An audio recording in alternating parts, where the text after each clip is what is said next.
다시 한번 기도하겠습니다.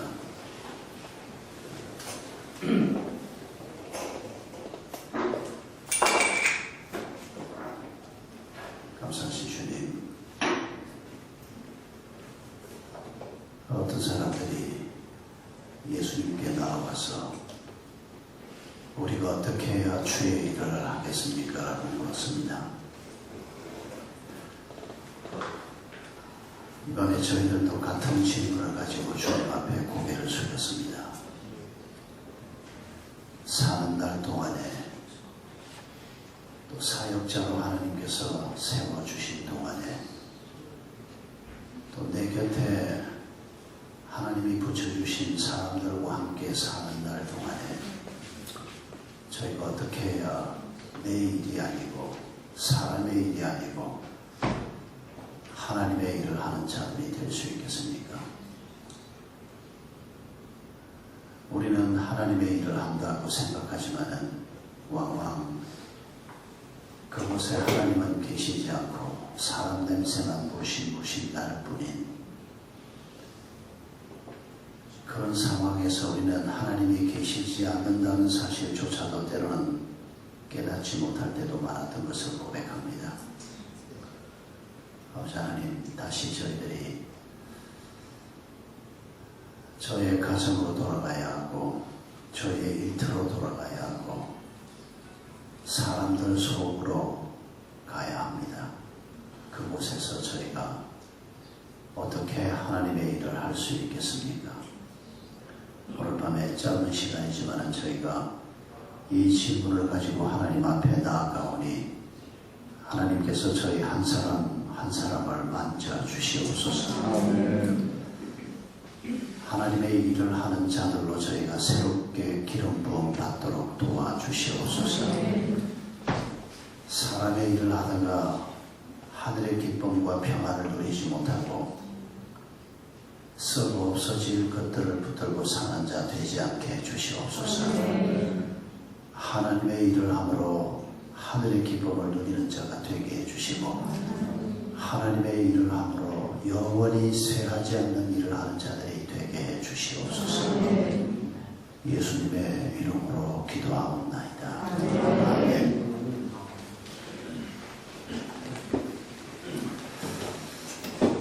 어떻게 생각하면 너무 평범한 주제일 수도 있고 또 다른 한편으로 생각하면 굉장히 무거운 주제가 될 수도 있습니다. 어떻게 해야 주의 일을 하겠습니까?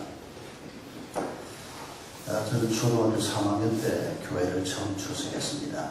예수 믿는 사람 하나도 없는 집에서 제가 먼저 교회에 출석을 하고 제가 저희 친가 외가를 포함해서 첫 세대교인이 됐습니다. 제가 어릴 때 다녔던 제 고향 교회에서는 제가 첫 번째 목사입니다. 제가 어릴 때 다녔던 교회에서는 지독하게 목사가 안 나오는 교회였습니다. 우리 바로 옆에 있는 또 다른 교회는 저희가 어릴 때 벌써 여러 명의 목사가 나온 교회였는데 제가 어릴 때 다녔던 교회는 터가 나쁜 건지 어른들이 그렇게 없다고 했습니다. 도무지 목사가 안 나온다고. 제가 신학대학에 진학했을 때 교회 어른들이 부신 가정에서 나오던 아이가 목사가 되기 위해서 신학교를 갔다고 굉장히 기뻐했던 일이 지금도 생각이 납니다.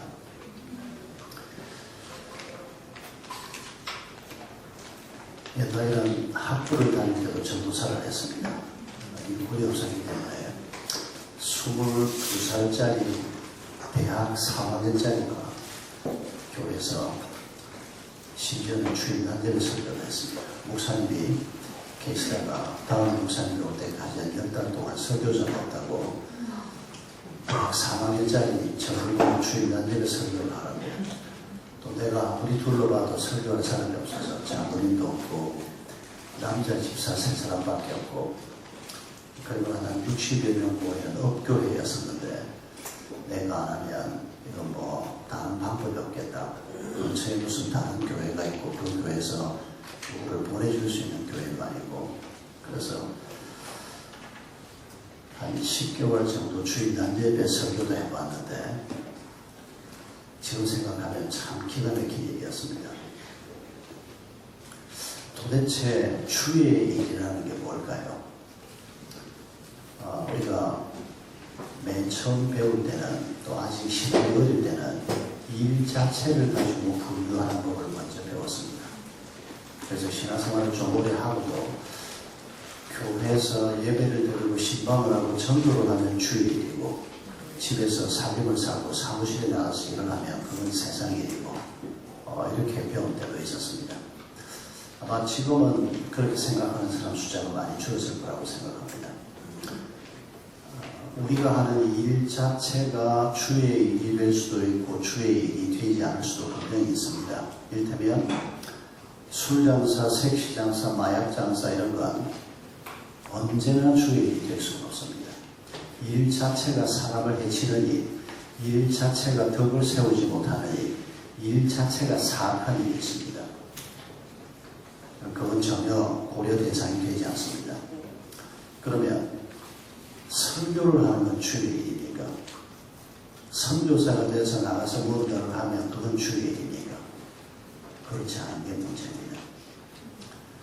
우리가 주의 일을 한다고 생각을 하는데도 거기에 하나님이 계시지 않고 주의 일이 아니고 사람의 일이 되는 경우가 흔합니다.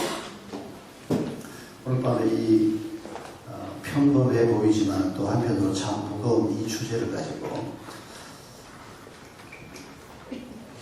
제가 설명할 수 있는 부분만큼 좀 설명을 하고 그리고 그 원리를 가지고 여러분 자신의 삶에서 여러분의 가정에서 개인에 의해서 사역지에서 우리가 어떻게 주의 일을 찾아 해야 하는 자가 되어야 할 것인지 함께 좀 나눠볼까 합니다.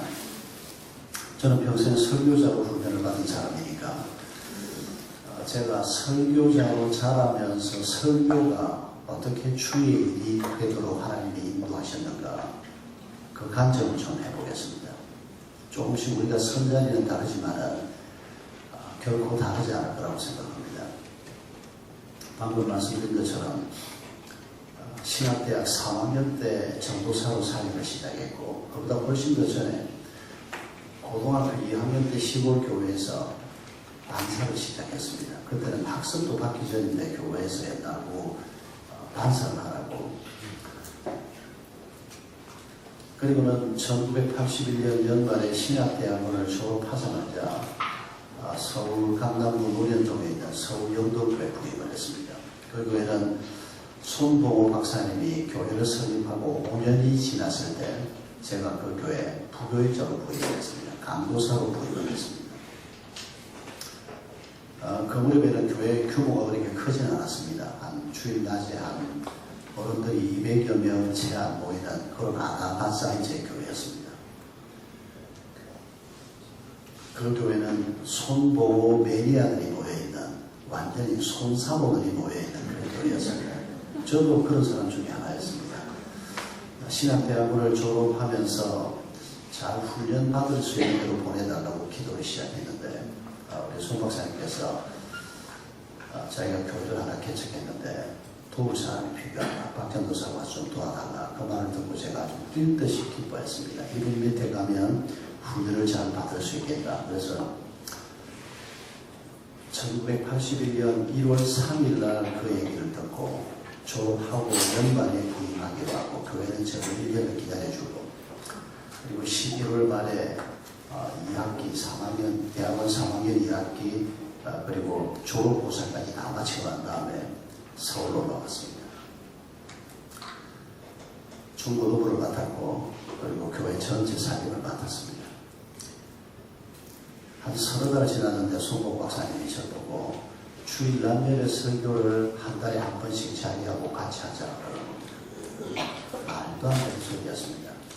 우선에 교인들이 일주일에 한 번 손 박사님 설교 들으려고 교회에 오는데 그 자리에 30살도 채 안 된 제가 설교를 하면 제가 엄청 욕을 받을 걸 제가 압니다. 그걸 알고 하라니 이게 말이 안 되는 겁니다. 그런데 손 박사님이 강연을 했습니다. 아예 장로님들 앞에 앞으로 한 달에 한 번씩 우리 박강도사가 주일 한절에 설교를 받을 겁니다. 그렇게 광고를 해버렸습니다. 죽을 맛이었습니다. 전형적인 강단의 중선천국이었습니다. 교인 한 200명 되는데 대학 교수들이 한 40명 정도 있었습니다. 전형적인 그 강남에 살고 있는 중산층의 이태리 중심으로 봅니다. 설교자가 손보호 박사님이니까 자연스럽게 그렇게 보였습니다. 그런데 거기에 신대원 막 졸업한 아직 만으로는 30이 채 안 된 한국 나이로 30이죠. 주일날짜리 설교를 하고 난 다음에 예배가 끝나고 밖에 서서 인사를 하지 않습니까? 참 기가 막힌다. 단 한 사람도 설교에 은혜 받았습니다. 감사합니다. 이런 말을 하는 사람입니다. 정말 엄청난 충격을 받았습니다. 제가 신대원 3년 다니던 때 부산에서 목사님 모시고 교회에 있었는데 그때는 교회 규모가 부목사님이 있고 신대원 학생이 있고 이런 규모가 아니고 담임 목사님이 계시고 신학대학원 2학년 3학년인 제가 부교육자 중에 제일 목사님이고 그리고 학부 학생이 한 2사람 주일 학교를 맡고 이런 식이었습니다. 목사님이 주일밤 설교를 항상 저한테 맡겼습니다. 나갈 때는 수요일 설교도 제가 하고 새벽기도 설교도 전복음에 하라고 그러고 그 교회는 예배가 끝나고 나서 밖에서 인사를 하면 한 명도 빠지지 않고 뭐 손을 붙잡고 은혜 받았다 감사하다 이런 인사를 보면 막 지겨울 정도로 하고 나가는데 이런 교회는 단 한 사람도 어떤 장로님 6분이 계셨는데 어떤 권사님도 그냥 이렇게 인사만 하고 나가지 은혜 받았다는 말을 하는 사람이 없는 겁니다. 아무래도 손 박사님 설교 듣기 위해서 모인 사람들이고 그 손 박사님하고 같이 주일 설교를 하니까 사람이 주눅이 들어서 견딜 수가 없는 겁니다. 그렇다고 해서 그 교회를 그만두겠습니까? 저를 훈련시킨다고 손 박사님은 나한테 좋은 기회를 주신 건데 그런데 어느 날 보니까 손 박사님도 주일 날 예배 마치고 난 다음에 저하고 같이 샀는데 늘 저는 저 계단 밑에 자주 샀는데 어쩌다가 두 사람이 같이 서 있을 때가 있었습니다. 근데 그날 우리 손 박사님한테도 단 한 사람도 은혜 받았다는 얘기를 안 하는 겁니다. 알고 보니까 우리 손 박사님이 뭐라고 가르쳐달라는 거니까 설교 듣고 인간 설교자에게 은혜 받았다고 얘기하는 것은 별로 잘하는 거 아니다. 하나님께 감사하면 된다. 이렇게 가르쳐줍니다. 진짜 좀 나한테도 말씀을 좀 해주세요. 3년 동안 저는 아주 저전당했습니다. 그런데 그 말을 듣고 난 다음에도 별 도움이 안 됐습니다. 왜냐하면 너무 설교가 탁월하시고 그 설교에 제가 매주 엄청 도전을 하고 있는데 그분하고 같이 주일 남녀의 설교를 해야 된다고 생각하니까 그 부담이 학교에서 설교학 교수님 앉혀놓고 1년에 한 번만 하면 됩니다. 그런데 설교학 교수님 앉혀놓고 하는 설교는 7분만 하면 됩니다. 1년에 한 번. 근데 이건 매달 40분 설교를 반복해서 해야 되니까 참 견디기가 너무 어려웠습니다. 한 1년 정도 그 시간이 반복됐습니다. 설교를 하고 나면 없어지고 싶었습니다. 교인들하고 인사하고 다 그만두고 예배가 끝나기 전에 그냥 어디로 없어지고 싶은 마음밖에 들지. 그게 한 1년쯤 반복됐습니다. 근데 하나님께서 제게 설교자로서 중요한 전환점이 되는 한 사건을 주셨습니다. 그날은 제가 주일 오후 설교를 했습니다. 오후 1시 반에 바로 점심 먹고 바로 이어서 성경 공부를 하는데 그 성경 공부 시간에 제가 가정에 관한 메시지를 했는데 영 메시지가 마음에 안 들었습니다. 항상 그랬습니다. 설교하고 나면 늘 손 박사님하고 비교를 하게 되고 늘 제 스스로 그 설교에 대한 기쁨이 없었습니다. 근데 그날 1시 반부터 시작된 오후 예배를 마치고 한 2시 반, 3시쯤 집에도 안 들어가고 제 서재에 혼자 앉아 있었습니다. 아주 우울하더라고요. 난 멍하니 가만히 앉아있는데 제 방에 있는 전화가 올렸습니다. 그 전화는 뭐 자주 오는 전화가 아닌데 교회 사무실 전화가 아니고 제 방에 있는 제 사무실 직통번호인데 그건 교회 핵심 리더들이나 할지 잘 모르는 전화가 왔는데 그래서 제가 그 전화를 들었습니다. 저쪽에서 울면서 한 분이 전화를 한 겁니다. 그분은 저하고 이제 중고등부를 섬기는 은 집사님이라는 분이었습니다. 제가 서울에 그 교회 가서 중고등부를 맡았는데 그때 그분이 한 44, 5세쯤 되신 분인데 우리 서울영도교회에서 제일 멋쟁이였습니다. 얼굴도 아주 예쁘고 옷도 얼마나 예쁘게 잘 입고 다니는지 영문과 출신인데 외국인 회사에 근무하고 있는 분이었는데 우리 중고등부에서 너무 잘 섬기고 너무 헌신적인 분이었습니다. 그런데 이분이 일찍 이혼을 했습니다. 남편이 바람을 피우고 가차없이 잘라버리고 이혼을 하고 그리고는 이분이 예수를 믿고 교회 출석을 하면서 신앙생활을 하고 있는데 그날 오후에 제가 가정에 관한 설교를 했고 그리고 그분이 집으로 돌아가서 지금 강도사님한테 전화를 한다 그러면서 저한테 전화를 했는데 이런 얘기였습니다. 설교를 듣는 순간 눈물이 터졌는데 집에 돌아와서까지 눈물이 그치지도 않는데 그래도 강도사님한테 몇 가지 얘기를 좀 해야 되겠다 생각해서 전화를 했다면서 내가 이 설교를 10년 전에만 들었으면 내가 이혼하지 않았을 거다. 남편이 비록 잘못했지만은 가정을 하나님께서 그렇게 중요하게 생각하시고 그 가정을 좀 더 내가 소중하게 여겼더라면 내가 그때 만약 그리스도인이었고 그때 내가 이 설교를 이전에 들었더라면 내가 하나님의 뜻을 좀 더 생각하면서 더 인내했을 텐데 남편이 자기를 배신했기 때문에 자기는 이혼한 것에 대해서 눈꽃만큼의 거리낌도 없이 지금까지 살았다는 겁니다.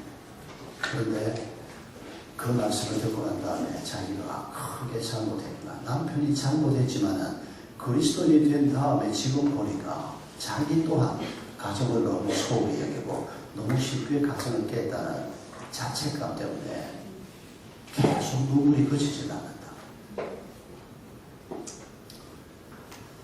그 사건이 저한테는 굉장히 중요한 사건이었습니다. 다른 사람도 아니고 우리 교회에서 제일 열심히고 성경도 굉장히 열심히 공부하는 분이고 아주 헌신적인 분이었습니다. 그런데 이런 제 큰 누님보다 나이가 훨씬 더 많은 이런 멋쟁이 언집사라는 분이거나 울면서 어린 자기 막내 동생보다 제가 나이가 한참 어린데도 하나님 말씀 앞에 한 분이 그렇게 무너지고 새롭게 세워지는 이런 모습을 여과 없이 그대로 저한테 보여주면서 고맙다고 그런 설교를 계속 좀 하라고 그런 격려를 했는데 제가 그날 그 사건을 경험한 다음에 하나님께서 제게 지금까지 설교 주일날 예배 설교 다니면서 중고등부 설교를 계속하고 수요일 설교를 계속하고 새벽기도 설교를 계속 제가 인도를 했는데 하나님께서 내게 설교자로 세워주셨는데도 내가 설교의 주인이신 하나님의 일을 한 게 아니고 사람의 일을 내가 하고 있었구나 하는 것을 철저하게 깨닫게 해주셨습니다.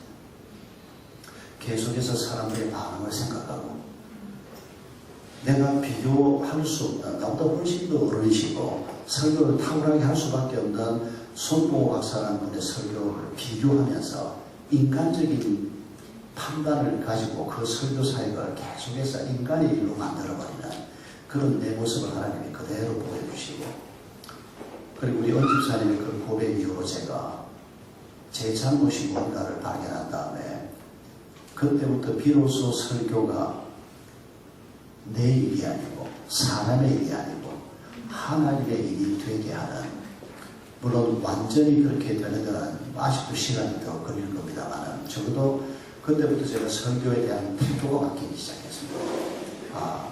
하나님께서 나를 이 자리에 세워주셨다면 내가 최선을 다해서 하나님께서 이 청중을 향해서 어떤 말씀을 전하기를 원하는지 이분들을 염두에 두고 기도하고 본문을 묵상하고 최선을 다해서 내가 말씀을 전하면 하나님께서 그의 일을 행하실 것이다. 그런데 내가 주의 일을 하지 않고 사람의 일을 하면서 지난 1년 동안 이 영광스러운 일을 하면서도 마음에 기쁨도 없고 평안도 없고 계속해서 비교하고 비참해하고 그게 저한테 너무 중요한 사건이었습니다. 그 다음부터 마음이 바뀌기 시작했습니다. 소 목사님을 봐도 비교를 하는 게 아니고 오늘 이 시간에는 하나님께서 나를 설교자로 세웠으니까 오늘은 내 스승이요 어른이지만은 저분도 내가 전하는 하나님의 말씀을 통해서 하나님의 은혜를 받아야 하고 그래야 저분도 살 수 있고 마음이 바뀌기 시작했습니다. 사람의 일이 아니고 주의 일이 돼야 된다는 생각으로 내 생각이 바뀌면서 사역 자체가 설교 자체가 그런 관점으로 바뀌기 시작하는 것을 느낄 수가 있었습니다. 그리고 언제든지 기대하는 마음을 하나님이 품게 하셨습니다.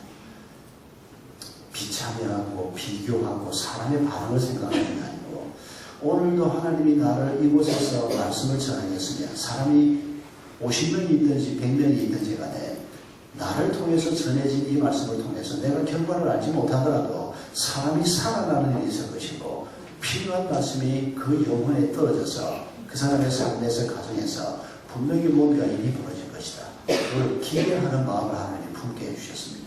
그리고 그걸 바로바로 피드백을 받지 못해도 그렇게 기대하는 마음 때문에 항상 설교 후에 비참함이 자리를 잡는 게 아니고 내가 몰라도 하나님께서 행하신 일들을 생각하면 기쁨이 생기고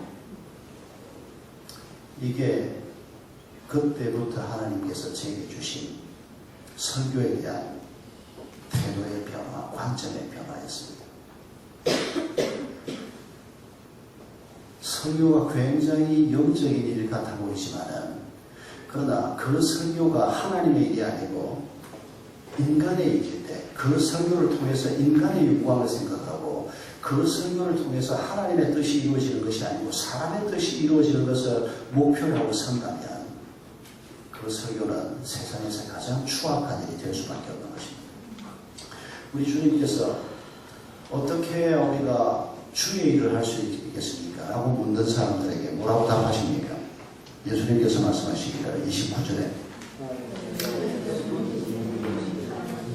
하나님을 믿는 사람, 예수님을 보내신 분 하나님 아닙니까? 하나님을 믿는 것이 하나님의 일이다. 예수 그리스도를 믿는 것이 하나님의 일이다. 믿는 것이 하나님의 일이라면 그게 실제 우리의 삶에서 어떤 의미를 갖는지를 우리가 찾아내야 한다는 것입니다. 설교를 하기만 하면 그게 주의 일이 되는 것이 아니고 설교의 주인이신 하나님께서 그 설교를 우리에게 왜 맡기시고 내 자녀의 하나님이신 그분이 왜 아이들을 나한테 맡겼는가? 우리가 사역자로서 자녀를 키운다고 해도 그냥 내가 아이들에게 가정예배 인도하고 성경을 가르치면 그게 주의 일이 되는 게 아니고 하나님을 믿는 것이 자녀를 맡긴 그 자녀의 참 부모 되신 하나님이 왜 내게 그 자녀를 맡겼고 왜 이 남자 이 여자를 돕는 배필로 내 옆에 두셨는가? 왜 이 사역지로 하나님이 나를 보내셨는가? 왜 이 사람들을 하나님께서 내게 붙이셨는가? 우리가 그 속에서 사역의 주인 되시고 모든 것의 주인 되시는 하나님이 어떤 분인가를 알고 그분을 믿는 믿음을 가지고 그 사역을 하지 않으면 우리가 하는 사역은 아무리 보기에 그럴듯해도 그건 인간의 일일 수밖에 없다는 것입니다. 우리가 그런 관점에서 모든 문제를 하나하나 잘 점검해 보아야 할 것입니다.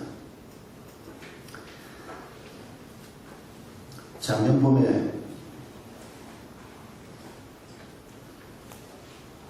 숭실대학 교수 수련회가 있었습니다. 교복실장이 저희를 출석을 하고 있는데 저를 보고 교수 수련회 사흘 동안 와서 설교를 좀 하라는 겁니다. 이 숭실대학은 통합적 교회가 주도하고 있는 학교인데 오신 목사님이 많을 텐데 몇백 명 교수들이 3박 4일 수련을 하는데 날 보고 와서 설교하라 괜찮겠냐 그러니까 교무실장이 하는 말이 자기는 미국에서 공부를 해가지고 한국에 아는 목사가 없고 교수하려고 하니까 너무 힘이 든다고. 그래서 예전에는 한번 다른 사람 교수를 해보자니까 이번에는 목사님이 한번 좀 받아. 할 수 없이 갔습니다. 교수들이 한 300명, 총장부터 시작해서 한 300명이 와서 예배를 드리는데 첫날 저녁회를 끝나고 숙소에 들어갔는데 바로 뒤에서 밖에서 녹화를 했습니다. 문을 열어보니까 40한 중반쯤 되는 젊은 교수가 너무너무 반가운 얼굴로 저는 누군지 잘 모르겠어요. 분명히 보니까 이 사람이 나를 잘 알고 나도 지를 아는 사람은 같이 얼굴을 하고 있었는데 좀 일단 들어오라고. 자기가 누구라고 그러는데 명함을 주는데 모르겠어요. 보니까 이 사람이 앉아서 얘기를 하는데 자기가 대학생 때 서울대 기독 학생 연합 모임에 하도 누가 오라고 한해 후배의 지금 저희 교회 부목사를 했던 친구입니다만 자기 한해 후배의 후배가 자기를 전도해서 꼭 오라고 해서 갔는데 그때 제가 강사로 갔다는데 그런데 서울대 셉시 이동을 하고 있었는데 한 달에 한 번 연합 집회를 하면 가끔씩은 돌아가면 참여를 했는데 이 친구가 그때 한번 연합 집회에 참여를 하고 관악구에 살면서 노년동까지 전도를 받아서 우리 교회를 다니거든요. 그런데 지금 말씀에 꽂히는 그리고 주일날 때 맨 앞자리에 앉았다는 겁니다. 그런데 그게 벌써 몇십 년 전이니까 내가 어떻게 기억을 하겠습니까? 또 청년들은 아무래도 잘 접하지 못하니까. 근데 그 친구가 저한테 참 그날 재미있는 얘기를 해줬습니다. 자기가 그때 한 3년 동안 서울영동교회 다니면서 그 청년에 담당한 목사님을 통해서나 주일날 예배를 통해서 큰 은혜를 받고 자기 부모님한테 예수를 전도를 해야 되겠는데 방법이 없다는 거예요. 너무 완고한 분들이 돼서.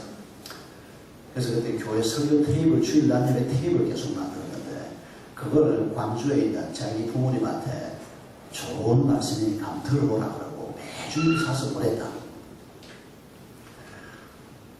근데 어머니가 그 테이블 우연한 기회에 듣기 시작했다는 겁니다. 그리고 몇 달 동안 그 설교를 듣고 교회를 출석하기 시작했고 아버지도 얼마 후부터 또 설교를 듣기 시작하고 어머니 권고 때문에 그렇게 해서 자기 부모님이 둘 다 제 테이프 설교를 듣고 광주에서 신앙생활을 시작했고 지금도 잘 신앙생활을 하고 있다. 그래서 제가 아니 김 교수 한 20년 전에 와서 그 얘기를 좀 하지. 한 20년 전에 그 얘기를 해줬으면 내가 전국 목사 때 힘이 나서 더 열심히 설교했을 텐데 근데 그걸 작년에 그 얘기를 들어봅니다. 이제 은퇴 준비하고 그러다 그 얘기를 들으면서 그리고 그러고 하면 이제 이 친구가 얼마나 열심히지 숭실대학에서 일주일에 한 번씩 원하는 아이들을 모아가지고 한 14명을 모아가지고 계속 바이블 스터디를 인도하면서 전도하면서 교수도 그렇게 열정적으로 못합니다. 기독교 대학에서도 그렇게 하는 교수가 정말 드물게 계십니다.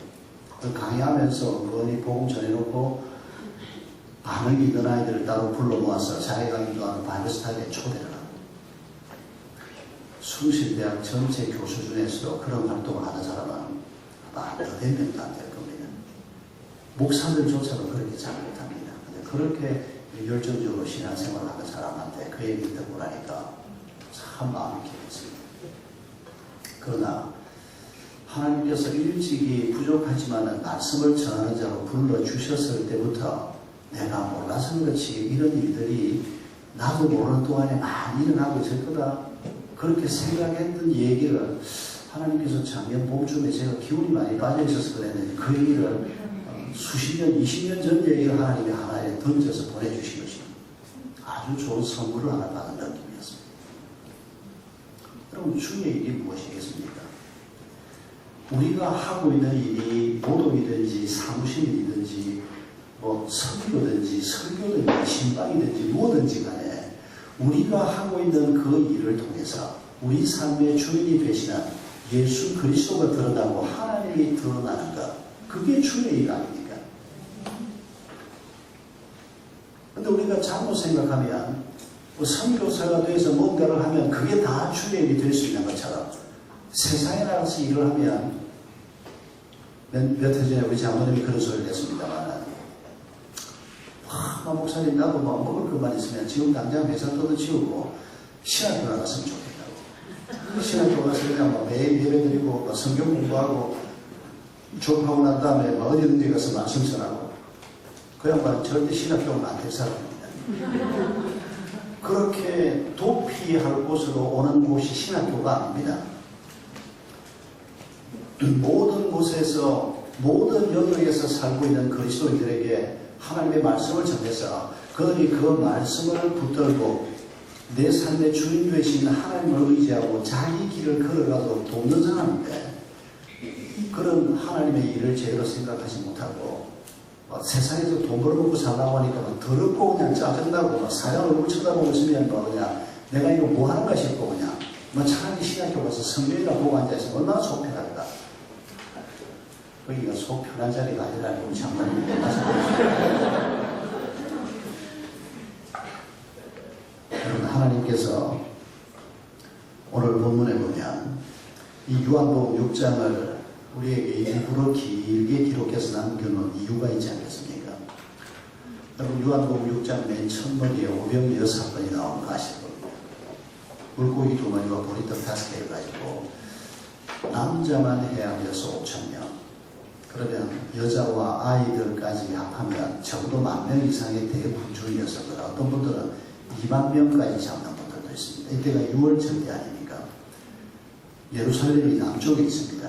6월절이 되면 이스라엘 사람들이 예루살렘을 함께 모입니다. 저 북쪽에서부터 사람들이 이 베세다 쪽으로 해서 남쪽으로 요단강 기슭을 따라서 쭉 내려오는데 어마어마한 숫자가 예루살렘에 모입니다. 평소에 한 3만 정도 살고 있던 예루살렘 인구가 6월절이 되면 100만, 200만으로 늘어났는데 그 숫자를 사실은 어디에도 기록이 되지 않습니다. 그런데 요세푸스가 기록한 유대 역사에 보면 서기 60몇 년의 6월절에 관한 기록이 하나 나오는데 거기에 숫자가 하나 나옵니다. 그 해 예루살렘에서 6월절 기간 동안에 도살된 양이 26만 몇천 몇 마리다 기록이 하나 나옵니다. 그러니까 그 기록만 가지고 생각해보면 적어도 한 6만 마리의 양이 죽음을 당했으면 양 한 마리를 가지고 적어도 한 5, 6명, 7, 8명이 먹을 수가 있습니다. 한 가족들이. 그러면 6월절 만찬에 참여했던 사람들 숫자만 해도 100수십만이 넘는다는 얘기입니다. 근데 그보다 더 많아질 겁니다, 숫자가. 6월절에 제일 많이 모이고, 무교, 7.7절이나 수장절 때보다 6월절이 더 중요한 절기였기 때문에 예루살렘에 더 많은 사람이 모였을 거라고 되게 짐작을 하는데 바로 그 6월절에 예수님께서 예루살렘으로 가고 있는 수많은 사람들을 대상으로 해서 이 오병이어의 기적을 해보신 것입니다. 사람들의 반응이 엄청났습니다. 로마가 통치하고 있고 먹고 사는 문제가 너무도 힘들었던 그 당시 사람들에게 모세와 같은 선지자, 하나님께서 보내시겠다고 하는 그 선지자에 보면 로마를 쳐내고 이 우상 숭배자들을 쳐내고 하나님만 여호와만 섬길 수 있는 다윗 시대와 같은 이런 나라를 우리가 건설할 수 있지 않을까, 이런 간절한 바람을 가지고 있었어. 예수님의 제자들도 예수님께서 마지막 예루살렘으로 내려가실 때 서로 한 자리씩 차지할 기라고 생각했던 게 그 당시 유대 사회가 가지고 있던 메시아 왕국에 대한 해석과 깊은 관계가 있습니다. 무조건 인간적인 욕심만이 아니고 메시아가 오시면 다윗처럼 왕으로 부름하시고 다윗같이 나라를 만드시고, 그런데 제자들은 예수님이 바로 오실 그 메시아라는 걸 알고 있었지 않습니까? 그리고 마지막 예루살렘으로 갈 때 예수님이 왕이 되시면 자기들도 예수님을 모시고 정권을 담당하는 자가 될 것이다. 그게 그 당시 오신 메시아에 대한 자연스러운 그 시대 유대인들이 가지고 있는 해석입니다. 그런데 예수님의 오병이에 떡을 먹은 사람들이 저분이 바로 오실 메시아가 아닌가라고 하는, 그래서 이분을 왕으로 모시려고 하고 엄청난 반응을 요한복음 6장에 기록하고 있습니다. 그런데 예수님이 목을 피하지 않습니까? 갈릴리 호수 건너편으로 가버립니다. 그런데 이 떡을 먹었던 사람들 중에서는 예수님을 왕으로 모시고 싶어서 이분이 왕이 되기만 하면 우리가 안고 있는 경제 문제, 정치 문제, 모든 문제가 해결될 것이다, 이런 희망을 가지고 예수님을 왕으로 모시고자 그날 밤새 예수님을 찾아다닙니다. 그리고 그 다음날 날이 밝은 후에 호수 건너편까지 찾아와서 포기하지 않고 거기까지 찾아와서 예수님을 만나서 왕이 되어달라고 부탁을 합니다. 근데 이 사람들을 향해서 우리 주님께서 주고받은 대화들이 요한복음 6장에 많이 기록이 되어 있는데 그 중에 우리가 어떻게 해야 주의 일을 할 수 있겠습니까? 라고 물었던 이 사람들의 생각은 뭔지 모르겠습니다. 우리가 짐작을 해볼 수 있습니다. 이 사람들에 관한 명확한 설명은 없습니다만 예수님을 왕으로 모시고 싶어서 이 사람만 왕이 되어준다면 모든 문제가 해결될 것 같은데 그런데 이분이 왕이 되려고 하지 않습니다. 아니 왕이 되긴 되는데 그들이 생각하는 그런 편협한 왕이 아니고 온 세상의 왕이 되는 이런 길을 걸어가시려고 하는데 이분들은 도저히 이해할 수가 없는 겁니다. 이런 상황 속에서 나온 질문입니다. 뭘 해야 어떻게 해야 우리가 주의 일을 합니까? 나 보내신 이를 믿는 것이 주의 일이다. 여러분 우리가 어떤 상황에 처해 있든지 간에 2000년 전 예수님 당시에 이스라엘 사람들처럼 식민 지배를 당하고 있고 여호와 신앙을 위기를 겪고 있고 오신 메시아를 기다리면서 너무 힘들어서 어쩔 바를 모르고 있던 그 사람들이 붙들어야 하는 것이 무엇이었습니까? 자기가 생각하는 그들이 해석해냈던 다윗과 같은 선지자 로마를 쳐부술 그런 왕을 세우는 것이 주의 일이 아니고 하나님이 그런 계획을 가지고 계시는 것이 아니고 그보다 훨씬 더 큰 계획 로마까지도 믿음으로 축복하려고 하는 로마를 향해서 칼을 들고 이스라엘 민족의 정치적인 독립을 만들어주고 이스라엘의 여호와만 되려고 하는 것이 아니고 예수 그리스도의 십자가 사건을 통해서 전혀 다른 방식으로 로마까지도 자기 백성으로 품고 싶어하는 이런 큰 왕이 되는 것 그게 주님의 마음이었습니다. 그런데 이 요한복음 6장에 기록되어 있는 그 당시 사람들의 반응을 보면 이런 예수님의 마음을 도무지 헤아리지 못하고 있습니다. 사람들이 예수님을 떠나가지 않습니까? 내가 준 떡을 먹고 배가 부르니까 왕이 되어달라고 하면 내 살을 먹고 내 피를 마셔야 한다.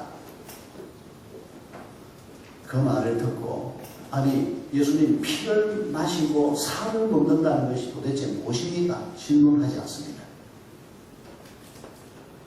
너무 어렵다. 저게 무슨 말도 안 되는 소리냐. 그러고는 예수님을 떠나가기 시작합니다. 내 구미에 맞지 않는 메시아 아무리 능력을 가지고 있고 5병의 떡을 내가 어제 먹었지만은 내 생각에 나하고 코드가 맞지 않는 저런 양반은 더 이상 따를 것도 없고 이걸로 끝이다. 그리고 떠나가는 사람들의 얘기를 요한복음 6장에서 계속 설명합니다. 그 중에서 후반 부분에 가보면 제자 중에도 많이 물러가고 라고 기록하고 있습니다. 12제자는 아니었습니다. 다행히. 그러나 누가 봐도 예수님의 제자라고 할 만큼 지난 2년 동안 이 요한복음 6장 사건에 예수님 공사역 2년쯤이 지났을 때 있었던 사건입니다. 지난 한 2년 동안 누가 봐도 예수님의 제자라고 불릴 정도로 열심히 따라다녔던 사람들도 예수님을 떠나갔다는 것입니다. 이 와중에 주님께서 주신 가르침이 나를 보내신 이를 믿는 것이 주의 일이다 라고 말씀하고 있습니다.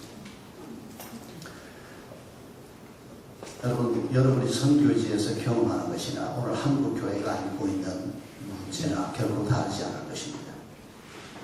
주의 일이 무엇일까요? 교회가 커지는 것이 주의 일일까요? 교회에 출석하는 사람 머릿수가 많아지고 재정이 많아지고 사회의 영향력이 더 커지는 것이 주의 일일까요? 오늘 한국교회가 안고 있는 가장 큰 문제 중에 하나가 우리 주님이 걸어가신 길을 택하지 않고 우리 주님이 거부했던 방식을 한국교회가 오늘 택하고 있다는 것입니다. 교회는 커져야 하고 머릿수는 많아져야 하고 예배당 건물도 잘 지어야 하고 돈도 많아야 하고 그러면 이 땅에서 기독교가 영향력을 발휘할 수 있을 것이다. 여러분 이게 로마식입니다. 이게 바벨론식입니다. 우리 주님께서 선택했던 영향력이 이런 것이었습니까? 아니지 않습니까? 하나님의 교회가 세워지고 난 다음에 성령이 가장 강력하게 역사하는 초기 300년 동안에 교회는 지리멸렬 상태였습니다. 수많은 선교자가 나오고 수많은 사람들이 고통을 받고 세상 눈으로 볼 때는 교회는 그야말로 아무것도 아닌 것처럼 집 안에 있을 수밖에 없었고 아이들을 학교에 제대로 보낼 수 없었고 사회생활을 제대로 할 수 없는 그런 기가 막힌 상황에서 300년 세월이 갔습니다. 그런데 그 300년 세월 동안에 교회를 도울 수 있는 유력한 로마의 정치 권력과 결탁하지도 않고 군대를 만드는 일도 꿈꾸지도 않고 오직 하나님이 주신 말씀을 붙들고 로마까지도 사랑하려고 하는, 여러분 로마가 얼마나 원망스러웠겠습니까? 여러분 중에서 김정은이가 피를 토하고 죽으라고 혹시 기도하는 사람은 없습니까? 가끔씩 그런 기도를 하고 싶습니다.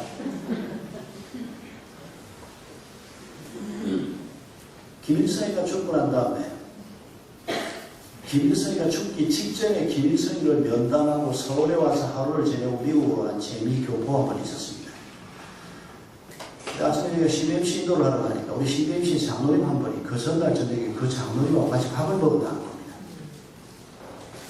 그런데 그 장로님이 김일성이 만났을 때 기가 막힌 경험을 한 겁니다. 그 검수산 기념궁전이라고 지금 김일성이가 미래가 돼서 누워있는 바로 그 방이 김일성의 집무실인데 이분이 아주 친북 인사인데 김일성이하고 만날 약속이 돼 있어서 비서실에 들어가니까 시간이 됐는데 비서실에서 조금만 기다려달라 그러더라고요.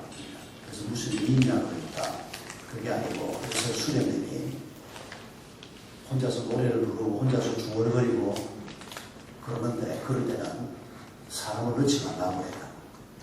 그래서 이분이 좀 이상한 생각이 들어서 비서실 사람들한테 내가 문 앞에 가서 수령님이 무슨 노래 부르는지 한번 들어봐도 되겠냐 그러시라고 이분이 자주 김일성이를 면담했던 거예요. 그럼 문 앞에 가서 들어보니까 세상에 김일성이가 찬송가를 부르고 있더라고요. 김일성이 노래를 왜 다닌 거 아시죠? 김일성이가 공산당 운동할 때 김일성 옥바라지 했던 분이 감리교의 유명한 송정도 목사님이라는 분입니다. 그분의 아드님이 대한민국 초대 국방부 장관을 지내고 초대 해군 제독을 지낸 손원일 제독입니다. 그 집안이 다 크리스찬 집안인데 김일성이가 살아있을 때 이 손원일 제독은 남한에서 국방부 장관 해군 제독을 지냈으니까 초대를 못하고 이분 동생이 캐나다에 치과의사로 가 있었는데 그 치과의사를 북한으로 초대를 해가지고 엄청난 대우를 국빈 대우를 하기도 했던 그 젊을 때 감옥에 있다가 그러면 이 송정도 목사님 그 용정 감리교회 담임 목사님이었습니다. 이분이 가서 옷바라지를 하고 먹을 걸 갖다 주고 격려도 해주고 그러고 이제 옥에서 나오면 자기 집에 와서 며칠씩 묵고 가기도 하고 그 어머니 강반석 집사님이 지금 평양에 반석교회라는 교회가 김일성이가 자기 어머니를 기념해서 세운 교회 아닙니까? 그리고 그 외할아버지 강자문이라는 분이 유명한 신앙심이 깊은 장로님입니다. 그 외가는 전부 믿음이 깊은 기독교 집안입니다. 세상에 죽기 한 일주일, 한 열흘 전 그렇게 찬송가 부르다가 김일성이가 죽었습니다. 제가 김일성이 죽고 난 다음에 그 장로님 그 얘기를 간접으로 전해 듣고 난 다음에 얼마나 기분이 나쁜지 야 그러면 내가 죽어서 천국을 가면 김일성이가 혹시 거기 있을 수 있을까 그 생각을 하니까 너무 기분이 안 좋은 김일성이 민족 반역자 아닙니까? 뭐 자기는 할 말이 있겠지만 어쨌거나 공산주의 운동을 해서 얼마나 많은 사람이 죽었습니다. 그런데 그 김일성이가 마지막 순간에 어릴 때 교회 다녔던 그 믿음이 회복이 돼서 그렇게 찬송 부르고 기도하고 그러다가 죽었는데 김일성이가 있는 천국을 나로 간다. 너무 부담이 되고 막 시름해요. 한 일주일을 마음이 좀 힘들었는데 어느 날 새벽에 하나님께서 그런 생각을 주셨습니다. 하나님께서 김일성 저희를 불쌍히 여기셔서 마지막 순간에 꼭 회개할 기회를 주시고 천국에 데려다 놨으면 그것도 감사할 일이지. 그런 마음이 들면서 조금 마음이 풀렸습니다. 아멘. 옛날에 마틴 루터가 그런 말 했다고 하지 않습니까? 천국을 가면 세 번 놀란다고. 너무 좋아서 놀래고, 아니 저 인간도 여기 왔냐 그래서 그 양반 어디 갔어? 그래서 선교사 목회자들이 그런 농담 자주 하는데 여러분 그런 농담을 합니까? 교인들 놀래지 않게 신앙생활 잘하자고. 교인들이 천국 와서 우리 선교사님 어디 갔어? 우리 담임 목사님 어디 가서 이런 일이 없어야 되지 않겠습니까? 하나님께서 행하시려고 하는 일을 우리가 헤아리는 것은 어떤 의미에서는 사실 불가능하다고 말할 수가 있습니다. 그러나 우리는 불가지론자들은 아닙니다. 하나님의 뜻이 너무 크고 놀랍기 때문에 사람이 그걸 헤아릴 수 없다. 말은 맞는 말입니다. 그러나 하나님께서는 우리가 하나님이 행하시는 일을 우리를 종이 아니고 친구이기 때문에 종에게는 주인이 하는 일을 알려주지 않지만 친구에게는 알려주시기 때문에 하나님이 하시고자 하는 일을 우리에게 설명하신다, 알려주신다라고 말합니다. 그래서 성경을 주시고 성령님을 우리 가운데 보내주신 것입니다. 여러분 오늘 우리 한국교회가 지금 130여 년의 짧은 역사 속에서 지금 한국교회가 안고 있는 가장 큰 문제는 번영신학이라고 생각합니다.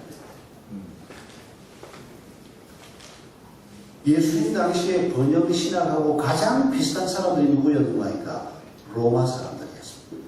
팍스 로마나 로마의 평화, 로마의 영광, 칼과 창으로 만들어낸 로마의 영광 말입니다. 로마 인구가 100만 됐는데 50만이 노예들이었다고 합니다. 평생 동안 피땀 흘리고 이러려면 임금 한 푼 받을 수 없고 전쟁 포로가 돼서 잡혀와서 로마 사람들에게 평생 수종 들다가 죽어가는 노예들 말입니다. 그 노예들의 피땀 위에 세워진 나라가 로마고 로마의 영광이었습니다. 힘 있는 자들이 군대의 힘으로, 돈의 힘으로, 권력의 힘으로 자기들이 원하는 영광을 만들어가는 그게 로마의 영광이었습니다. 그런 세상 속에서 우리 주님이 주신 복음은 무엇입니까? 생명의 값을 가장 부족하고 연약한 자들을 위해서 예수님 자신의 생명의 값을 지불하는 사랑의 방법으로 세상을 변화시키는 것이었습니다.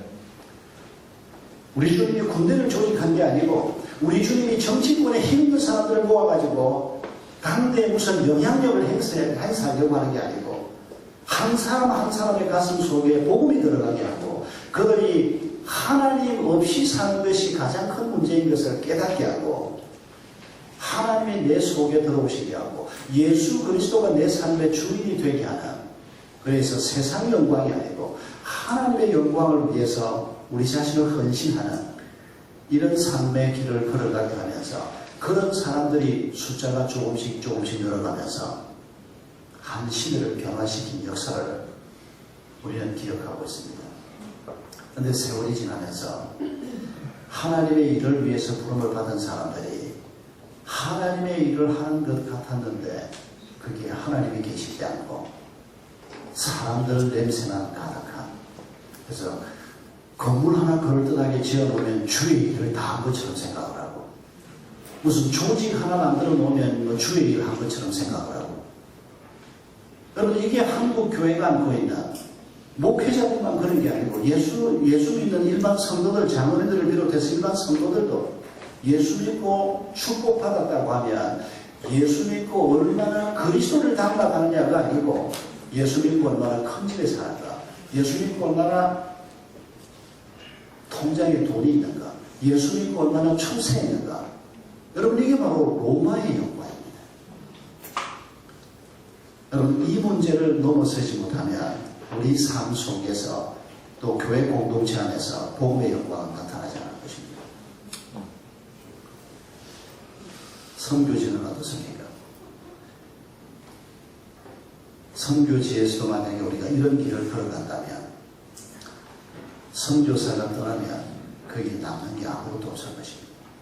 그러나 우리가 복음의 영광을 바라보게 하고 주님의 일이 이루어지게 한다면 선교사가 없어도 하나님이 계시고 그 하나님을 바라보는 또 다른 그리스도인들이 있다면 선교지에서도 얼마든지 하나님의 일은 계속해서 이어져 갈 것입니다. 아멘. 교회 안에서 가장 많이 듣고 또 제 자신도 한때는 그랬습니다만 우리가 자주 쉽게 유혹에 넘어가서는 말 중에 하나가 뭡니까? 돈만 좀 있으면 뭐든지 할 것 같다. 돈만 있으면 선교도 할 수 있을 것 같고, 돈만 있으면 목회도 잘 할 것 같고, 돈만 있으면 애들도 잘 키울 것 같고, 돈만 있으면 노후도 아무 문제 없을 것 같고. 혹시 우리도 그렇게 생각하시는 분이 이 자리에 계시다면 이번 수련회 때 그 마음 깨끗이 내려놓고 가시기 바랍니다. 돈 있어도 안 되는 일이 너무 많습니다. 여러분, 한국이 소득 25,000불, 25,000, 3만 불을 지금 바라보고 가고 있지만 한국 사람들이 행복하지 않습니다. 왜 젊은 사람들이 해외 조선이라는 말을 합니까? 어떤 사람들은 젊은 것들이 말도 안 되는 소리를 한다 그럴지 모르지만 친구들 요새 모이면 가끔씩 그런 말을 합니다. 우리가 어릴 때는, 저는 전쟁 중에 태어났습니다만 우리가 어릴 때는 너무 가난한 상황에 살았기 때문에 대한민국이 잘 살게 된 것이 너무 감사하고, 신학교에 갈 때 저는 내가 앞으로 자가용을 타고 신방할 것이다 꿈에도 생각해 본 적이 없습니다. 이런 일이 일어날 거라고는 꿈에도 생각해 본 적이 없습니다. 그런데 우리 아이들은 어떻습니까? 여러분, 1970년대 조금 늦게 자라서 80년대부터 한국에 벼가 오기 시작했습니다. 88 올림픽 당시에 우리 국민 소득이 5,000불 정도였습니다. 차를 갖기 시작한 게 88 올림픽 직후부터였습니다. 제가 87년도에 첫 안식년을 영국으로 왔습니다. 88 올림픽을 제가 영국에서 봤는데, 그때까지만 해도 제가 강남구 논현동에 사이드를 그때 한 5, 600, 7, 800명 모이는 교회 담임 목사였지만 차 없었습니다. 강남에 있는 친구들 모이면 차 가지고 있는 친구 거의 없었습니다. 조금 동작 빠른 친구들은 좀 큰 차, 봉고차 하나 끌고 같이 타는 정도. 그게 1988년 이전에 강남에 있는 목회자들의 상황이었습니다. 그런데 제가 89년 연말에 안식년 끝내고 딱 들어오니까 우리 교회에서 제 차를 사는 겁니다. 교회 마당에 이제 차를 갖다 대놓은 겁니다.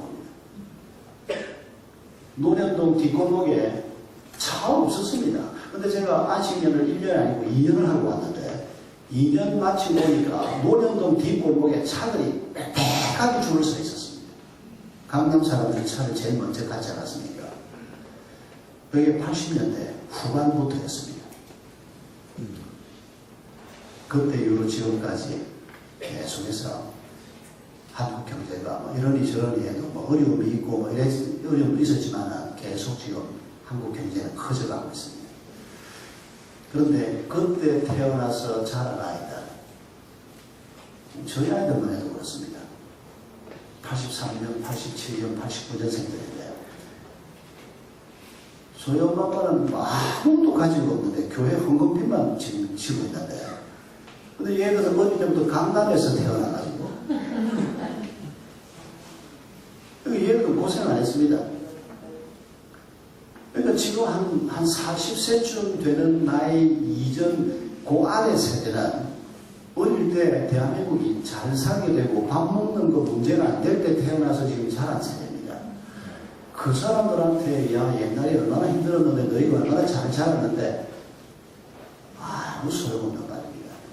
그렇게 자란 아이들이 지금 취직이 안 되고 어디 취직해봐야 뭐 200만 원도 못 받고 이게 해외 조선이지 이게 뭡니까? 기성세대하고 간격의 차이가 있을 수밖에 없는데 저희 교회도 젊은 사람이 굉장히 많습니다. 저희 교회 한 80%가 40세 40한 중반까지가 저희 교회 전체 성도의 한 80% 가까운데 뭐 어디 가면 저는 완전히 원로입니다. 목장 탐방을 가보면 자기 아버지가 나보다 나이가 5살 나이라고 그러고 그냥 저희 애들이 듣기 싫은 소리만 골라가면서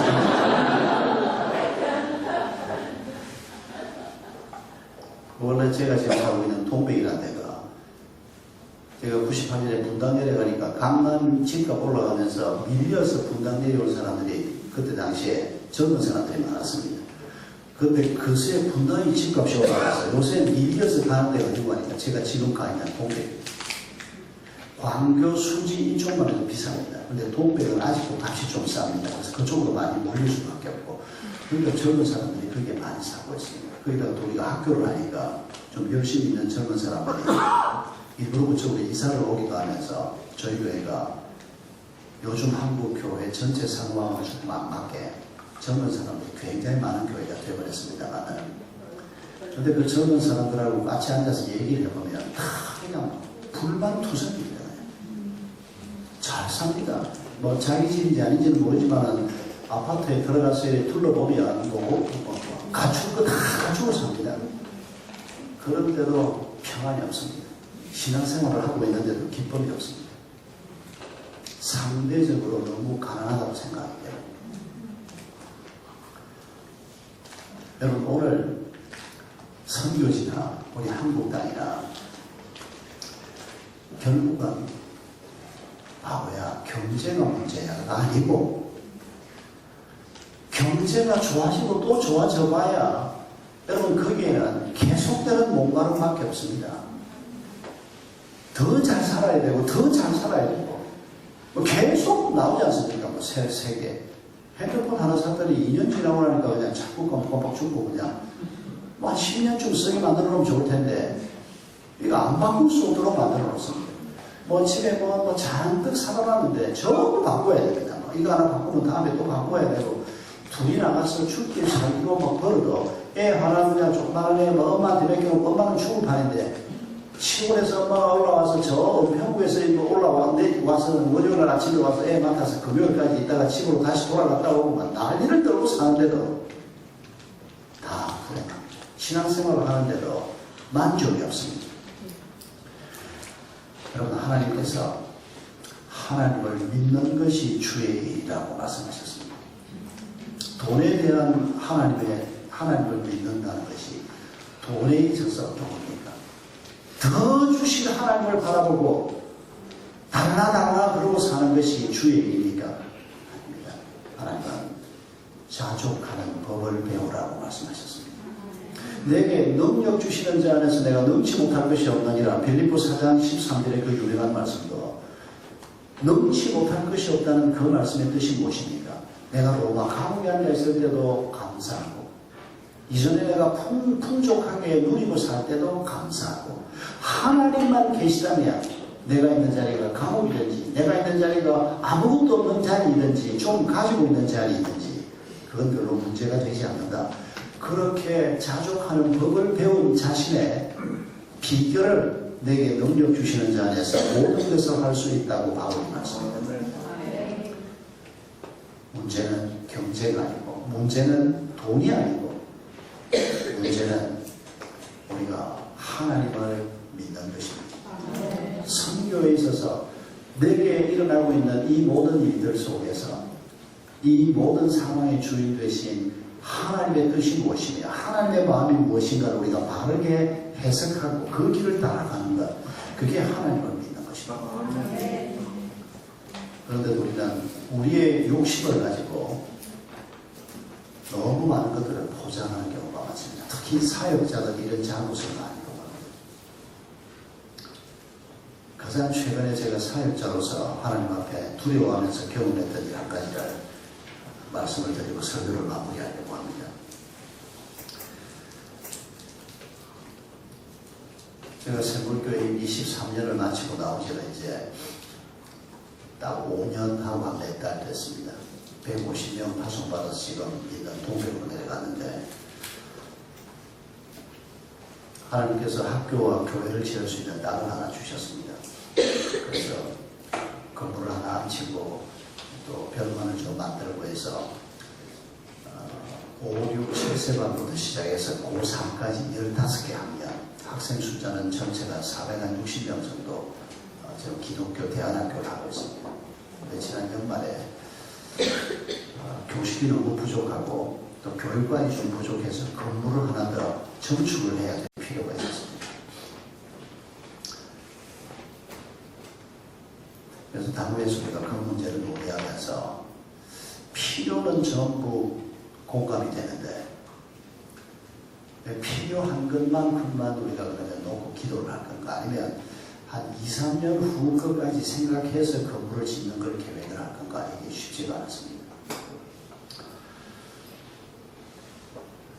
이미 땅 사고 집 짓는 것 때문에 우리가 빚을 많이 지고 있습니다. 성도들이 넘치도록 헌금을 했습니다. 그래서 우리가 원칙을 먼저 정했습니다. 교육관 정축을 하되 더 이상 빚을 지지 않아야 하나님이 기뻐하실 것이다. 여기서 빚을 더 지는 것은 하나님이 기뻐하지 않을 것이다. 그 원칙을 쉽게 정했습니다. 그리고 헌금을 한번 하자. 아직 새로 지난 3년 전에 건축이 끝났는데 한 3년 동안 새롭게 들어온 분들이 있으니까 그분들이 한번 헌금을 하게 하자. 한참 어린이 목사님 헌금해봐야 3억도 안 나올 겁니다. 그분들이 뭐 교회 무슨 충성심이 있다고 온 지 얼마 되지도 않았는데, 그러면 3억 헌금 나오면 3억만큼만 딱 짓자 생각을 했습니다. 교실 한 2칸만 딱 짓자. 그리고 또 뭐 내년이나 후년이나 필요하면 또 한 번 헌금해서 또 교실 하나 달아서 짓자. 그런데 한층 짓도록 기도를 해보자 내가 그랬습니다. 그리고 장로님들도 한 층을 짓는 것 정도는 일단 목표로 하고, 일단 그러면 한 몇 달 우리가 기도하고 헌금을 하자. 마음이 모아졌습니다. 그래서 한 달 후에 제가 장로님한테도 이렇게 얘기를 했습니다. 5층을 다 지금 그 지혜를 지금 5층을 짓는 건데 한 층이 아니라 2층 짓는 걸 기도를 해보면 어떻겠냐. 하나님 앞에 조금 욕심을 가지고 5층 다 짓는 건 말이 안 되니까. 왜냐하면 제 마음에는 지금 최근에 들어와서 신앙생활을 하고 있는 이분들이 헌금을 좀 열심히 해주면 2개 층 정도는 지을 수 있겠다. 그러나 헌금 나오는 만큼만 짓자. 목표는 한 층이 아니고 2층으로 하자. 그랬더니 장로님들도 뭐 목표는 좀 높여도 안 되겠습니까? 난 석 달 기도하고 지난 3월에 헌금을 했는데, 그러니까 우리가 한 층은 이제 교회에서 15억이면 맨 밑에 층을 짓고, 그 위부터는 기초공사가 안 들어가니까 10억 하면 한 층씩을 짓는데, 15억이 나와야 일단 맨 밑에 층을 짓는데 13억 헌금이 나왔습니다. 우리 장로님들은 한 3억이나 나오겠나 그랬는데 다들 깜짝 놀랐습니다. 그러니까 최근에 교회 들어오신 분들이 헌신을 많이 한 겁니다. 그러고 나니까 초등학교 학부형들이 모여가지고 초등학교 건물이 좀 열악합니다. 우리가 기탁금 제도로 해서 130가정이 있는데 한 가정에서 한 1,000만 원 정도씩 기탁금을 내면 얘가 졸업할 때는 받아서 나가는 겁니다. 그렇게 해서 한 층을 지어서 우리 아이들에게 좀 나은 환경으로 초등학교가 한 층을 쓰게 해주면 어떠냐. 한번 의논을 해봐라 그랬더니 아이 젊은 학부형들이 11억을 만들었습니다.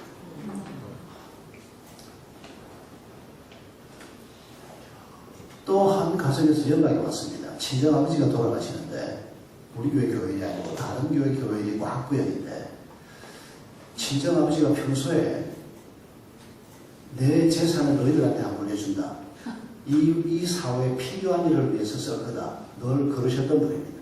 근데 그 집에 딸만 넷인데 둘째 딸이 학부형인데, 이분이 아버지한테 병을 앓고 계신 아버지한테, 아버지 우리 아이 둘이 하나는 졸업을 했고 하나는 지금 고등학교를 다니고 있는 우리 생물학교에 한 층을 아버지 이름으로 지어서 하나님 앞에 헌납합시다. 아버지 오케이를 한 겁니다. 자녀들도 다 동의를 하고, 그래서 또 한 층을 짓게 됐습니다. 그랬더니 중고등학교 쪽에서 이번에 짓는 김에 우리가 한 10억 만들 테니까 중고등학교 건물을 한 층 지어주세요. 그래가지고 또 한 층을 짓게 됐습니다. 그런데 마지막 한 층 남았습니다. 그건 실내 체육관입니다. 그건 10억까지 만들고 13억이라 합니다. 높이가 좀 높이 올라가야 되니까. 저희 교회 한 성도가 저를 찾아와서 뭐라고 얘기하는 거니까, 목사님 다른 교회 성도가 10억씩 헌금을 하는데 내가 5억 헌금할 테니까 마지막 한 층 실내 체육관을 지읍시다. 그래서 학교 책임자를 불러가지고 이 헌금은 실내 체육관 안 지으면 안 나올 겁니다. 근데 13억이면 학교에서 6억 5천, 교회가 6억 5천 반반씩 부담하면 시대체육관을 지을 수가 있는데 학교에서 이거 하겠냐? 당장 하겠다고. 결국 5개 척을 짓게 됐습니다. 제가 이 과정을 지켜보면서 하나님이 뭘 가르치려고 하는 건가? 우리 당에서는 한 층이 아니고 반 정도, 한 층의 절반 정도밖에 못 지을 거다. 그게 우리 모두, 저도 그렇게 생각했습니다. 처음 온 교인들이 헌금을 많이 못할 거기 때문에. 근데 한 층 헌금을 처음 온 교인들이 한 층 헌금을 해냈습니다. 그리고 난 다음에 한 주 지나면 뭐가 하나 생기고, 한 주 지나면 뭐가 하나 생기고, 그리고 마지막 생긴 게 뭔가 하니까, 한 성도가 저한테 찾아와서, 목사님, 내가 노후를 위해서 평생 모은 돈이 20억이 은행에 있는데, 이 건축을 하려고 하면 은행 돈도 학교도 빌려야 되고, 뭐 이래야 될 텐데, 자기가 무이자로 20억을 교회에 맡길 테니까, 세상에 20억을? 그래서 제가, 아니, 교회가 잘못돼서 이 돈 못 갚으면 어떡하려고 그러냐. 노후가 없어지는 건데, 목사님, 그런 일이 생길 일도 없지만은, 그러면 또 할 수 없지요, 뭐. 제가 그분을 보면, 그분 우리 교회인지 몇 년 안 된 교회입니다. 내가 목사지만은, 내가 이 교회를 위해서 내 삶을 바쳤다고 내가 마음속으로 생각을 하는데, 아니었습니다. 그분들을 보면서, 이분들이 교회를 위해서 자신들이 할 수 있는 일을 하나씩 이렇게 해나가는, 그러면서 건물을 짓는 게 아니고 공동체가 만들어져가고 하나님께서 이 공동체를 어떻게 세워가는가 하는 것을 그런 방식으로 우리 앞에 보여주는 경험을 지난 6개월 동안 했었습니다. 지금은 건축 1호가에 들어가 있습니다. 아마 다음 주쯤 되면 이제 건축 허가가 떨어지면 그 다음 주부터 공사가 이제 시작이 될 건데, 여러분, 우리의 목표가 건물 하나 짓는 게 목표가 아니지 않습니까? 우리의 목표가 뭐 조직 하나 만들고 무슨 뭐 프로그램 하나 하는 게 우리의 목표가 아니지 않습니까? 공동체가 세워지는 것입니다. 하나님의 교회가 세워지는 것입니다. 한 사람이 그리스도의 제자가 되게 하는 것입니다. 그리고 그 사람이 영원토록 하나님의 백성으로 천대에 이르도록 그의 후손들이 하나님의 은혜를 누리면서 이 땅에서 예수님 재림 때까지 하나님의 에클레시아로 세워지는 것입니다. 그걸 위해서 우리가 부름을 받은 사람들입니다. 이런 엄청난 하나님의 목표가 우리 앞에 있는데도, 그리고 그 목표를 이루는 방법도 돈이 아니고 권력이 아니고 예수 그리스도께서 자기의 목숨을 내주신 사랑, 그 사랑을 아는 자들이 다른 사람을 섬기고 사랑하는 것으로, 그게 바로 하나님이 우리에게 주신 능력인데, 우리가 이 능력을 잊어버리는 것입니다. 자녀를 양육하면서도 우리가 이 능력을 잊어버리는 겁니다.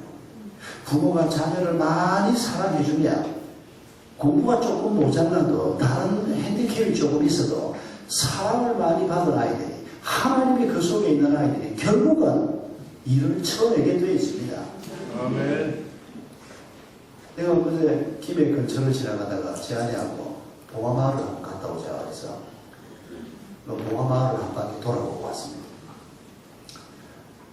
노무현 씨 떨어져주고 부엌이 바위도 쳐다보고, 노무현 씨 뭐 여러 가지 자녀들 정치하는 거 영화도 제가 일부러 아내하고 둘이 앉아서 한 30분짜리 영화를 다 보고 왔는데, 제 마음속에 이런 생각이 들었습니다. 노무현 씨 양반은 예수 안 믿는 사람이, 뭐 노무현 씨에 대해서 우리가 의견이 좀 서로 다를 수 있습니다. 근데 저는 노무현 씨를 참 좋아했습니다. 종로 국회의원 할 때 제가 처음 만났는데, 예수 안 믿는 사람이 어떻게 이렇게 바를 수가 있나. 제가 그 양반을 처음 만나서 저녁 먹으면서 생각입니다. 예수 안 믿는 사람이 민주화, 차별 없는 세상, 정의로운 세상, 예수 믿는 사람들이 해야 되는 소리입니다. 그게. 근데 예수도 안 믿는 사람이 그거 해보겠다고 그러다가 그게 안 되니까 우울증이 오고 결국 부엌이 바위에서 뛰어내려 죽어버렸습니다. 그렇게 죽으면 안 됩니다. 전직 대통령이 자전거 타고 다니면서 농로를 내고 동네를 위해서 헌신하고 이런 걸 보여줘야 되는데, 참 그 봉화마을 가서 보면서 참 너무 마음이 아팠습니다. 여러분, 노무현 씨가 부르짖던 거, 그거 그리스도인들이 부르짖어야 하는 겁니다. 정의로운 세상을 만들어보자. 차별 없는 세상을 만들어보자. 동서가 화합하는 세상을 만들어보자. 여러분, 그거 그리스도인들이 하나님께로부터 받은 가치입니다. 근데 오늘 한국 교회가 보여주는 모습이 뭐예요? 촛불 집회, 태극기 집회 나누어가지고 머리가 터지게 싸웁니다. 한 집에서 그냥 부모는 부모대로 자식은 자식대로 소통은 되지 않은 채. 아닙니다. 그리스도인의 길이 아닙니다. 우리도 태극기 집회를 지지할 수 있고 촛불 집회를 지지할 수 있다고 생각합니다. 그러나 우리가 잊지 말아야 할 것, 여기에도 문제가 있고 저기에도 문제가 있는 겁니다. 그리스도인이 어느 한 입장에 설 수 있지만은, 그러나 그리스도인은 좌충우돌 해야 되는 사람입니다. 그런데 한쪽에 빠져가지고 저쪽은 나라를 망치는 자들이고 공격하고 미워하고 가족들끼리도 서로 그런 모습을 보입니다. 여러분, 이건 복음의 능력을 간과한 탓이라고 생각합니다. 왜 촛불 집회에 간 사람들은, 또 태극기 집회에 간 그리스도인들이 왜 그걸 넘어서지를 못한다는 말입니다. 내가 정치적인 견해는 이쪽일 수 있지만은, 그러나 우리가 그리스도의 마음으로 우리 민족이 어느 길을 가야 하는가 좀 더 복음적인 눈을 가지고 우리가 좀 볼 수 있다면, 그리스도인이 오늘 우리 한국의 이런 상황에서도 교린차 역할을 분명히 할 수 있다고 저는 믿습니다. 여러분, 복음의 능력은 우리 하나님께서 약속하신 그대로 사람을 바꾸는 능력이요, 세상을 바꾸는 유일한 능력입니다. 그분을 믿고 그분을 믿는 믿음으로 우리가 가정을 세우고 사역을 하고 우리의 어떤 일을 해나갈 때 그것이 바로 하나님의 일이라고 믿습니다. 심지어는 우리가 세상에서 아무것도 구체적으로 이루는 것이 없더라도 우리가 하나님을 믿고 하나님의 일을 꿈꾸다가만 우리가 가도 저는 그것을 족하다고 생각합니다. 금년이 아프간 피난 10주년입니다. 그때 순교자 2명이 났는데, 한 사람은 배형규 목사고 한 사람은 심성민 형제 29살짜리 청년이었습니다. 그런데 사건이 끝나고 난 다음에 성민이 이모님이 그 집안 전체에서 유일하게 예수 믿는 분인데 저를 찾아왔습니다. 그리고 제게 뭐라고 얘기하는 거 아닌가, 성민이가 아프간 가면서 직장 사표 내고 간다고 이모한테 얘기를 했다는 겁니다. 왜 그런답니까? 그랬더니 아프간 갔다 와서 신학대학원 갈 준비해서 신대원 3년 공부하고 농촌으로 들어가서 농촌에서 일하는 사람들, 농촌 사람들을 섬기고 싶다. 그 꿈을 가지고 아프간으로 간다. 아마 우리 배 목사는 알고 있을 겁니다. 배 목사가 가르쳤던 제자니까. 근데 저는 전문회를 맡고 있지 않으니까 그런 상황을 전혀 모르고 있다가 이모님을 통해서 그 얘기를 듣고 난 다음에 처음에는 마음이 좀 아팠습니다. 참 하나님 앞에 그런 믿음의 꿈을 가지고 한번 섬겨보려고 했는데 학교 문도 못 밟아보고 농촌 땅도 한번 못 밟아보고 천국으로 갔구나. 그런데 어느 날 성리들을 생각하는 중에 불쑥 마음속에 히브리서 11장 말씀이 생각이 났습니다. 믿음은 바라는 것의 실상이라고 말씀하신 그 말씀이 생각이 났습니다. 아, 성민이가 하나님 앞에 자기 삶을 꿈꾸고 계획했던 그게 믿음으로 바라보았던 건데, 신학교 문턱을 밟지 않았어도, 농촌 땅 한 번 밟아보지 않았어도 그가 꿈꾸었던 것을 하나님은 실상으로 받아주셨겠구나, 그런 생각이 들었습니다. 여러분, 우리가 이 땅에서 뭔가 일을 많이 해내야 우리가 하나님 일을 하는 것이 아니라는 겁니다. 꿈만 꾸다가도 괜찮습니다. 그런데 그 속에 하나님이 계셔야 한다. 정말 하나님을 믿는 믿음, 하나님께서 자녀 문제건 돈 문제건 노후 문제건 선교 사역 문제건 아니면 갈등의 문제건 이 모든 문제 속에서 하나님을 믿는 자로서 모든 것에 주님 되시는 하나님의 뜻이 무엇인가를 바르게 알고 그 주님의 뜻을 붙들고 길을 걸어가는 사람이 되는 것, 이게 바로 주의 일이라는 것입니다. 너무 우리가 업적 중심, 결과 중심, 여기 우리가 너무 묶여있습니다. 이거 없으면 그냥 너무 초라해 보이고, 이거 잘 열매가 좀 번듯하게 생기지 않으면 뭐 위축이 돼서 뭐 내놓을 수가 없고, 아닙니다. 우리 하나님은 절대 우리의 업적을 가지고 우리를 따지는 분이 아니라는 거 우리가 알지 않습니까? 우리가 죄임에도 불구하고 우리가 하나님의 원수임에도 불구하고 하나님께서 우리를 자녀로 불러주셨고 우리와 함께 동역하는 것, 우리를 그저 바라보시는 것만으로도 기뻐하시는 이런 하나님의 마음을 우리가 오늘 다시 한번 느껴보면서 이 시간 우리 잠시 함께 기도하십시다. 이 시간에 먼저 감사의 기도부터 드립시다. 부족하지만 우리에게 믿음으로 주의 일을 하도록 불러주셨습니다.